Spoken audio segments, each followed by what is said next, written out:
Persimmon বাংলায় অনেক সময় জাপানি ফল বা কাকি ফল নামে পরিচিত। একটি মিষ্টি কমলা রঙের ফল।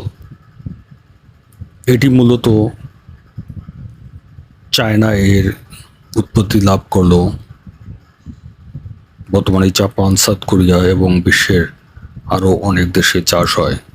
এর বৈশিষ্ট্য হচ্ছে পাকা ফল খুব মিষ্টি ও রসালো। এতে প্রচুর পরিমাণ vitamin A, vitamin C, fibre এবং অ্যান্টিঅক্সিডেন্ট থাকে। চোখের স্বাস্থ্য, রোগ প্রতিরোধ ক্ষমতা এবং হজমে উপকারী।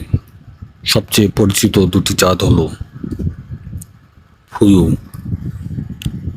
আপেলের মতো শক্ত অবস্থায় খাওয়া যায়। হাসিয়া, পুরোপুরি পাকার আগে খুব কড়যুক্ত থাকে, তাই নরম হয়ে গেলে খাওয়া যায়। পার্সিমন সাধারণত কাঁচা খাওয়া হয়, তবে সালাদ, স্মুথি, জ্যাম ও ডেজার্টেও ব্যবহার করা যায়।